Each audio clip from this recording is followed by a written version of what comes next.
नाज़रीन, जिस तरीके से आप जानते हैं कि हुकूमती मुद्दत को ख़त्म होने में बस अब चंद ही दिन बाकी रह गए हैं, मगर इससे कबल कल तक हुकूमत पेट्रोलियम मसनूआत की कीमतों में 15 रोज़ा एडजस्टमेंट का ऐलान नहीं कर पा रही थी, जिसकी बड़ी वजह इलेक्शन से कबल अवामी रद्द-ए-अमल को करार दिया जा रहा था। कयास आराइयाँ भी थीं कि शायद पेट्रोलियम मसनूआत की कीमतों को बरकरार रखा जाए, मगर सुबह का सूरज तुलू होते ही हुकूमत की तरफ से पेट्रोलियम मसनूआत की कीमतों में होशरुबा इजाफे की नवीद सुनाई गई और पेट्रोल की कीमत में 19 रुपये 95 पैसे, हाई स्पीड डीजल की कीमत में 19 रुपये 90 पैसे का इजाफा किया गया।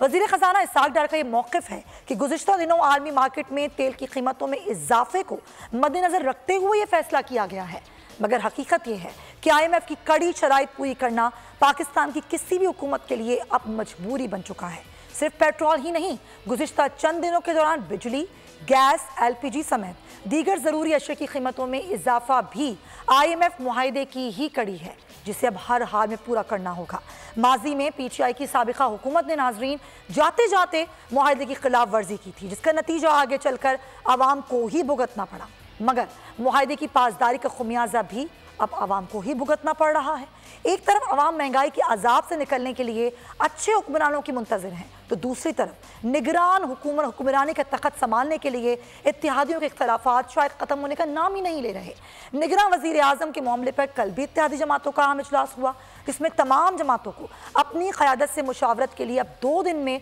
निगरान वज़ीर आज़म के लिए नाम देने की डेडलाइन दी गई है। सवाल यह है कि नाज़रीन कि क्या 2 दिन पूरे होने पर भी तमाम इत्तेहादी किसी एक नाम पर मुत्तफ़िक हो सकेंगे और निगरान हुकूमत का मामला आखिर तवील क्यों हो रहा है? पेट्रोलियम मसनूआत की कीमतों में होने वाला इजाफा आने वाले दिनों में मजीद कितना भी बढ़ सकता है और निगरान सेटअप क्या सिर्फ सियासतदानों को रिलीफ फराहम करने की तश्कील दिया जाएगा या फिर आवाम को भी कोई रिलीफ मिल सकेगा?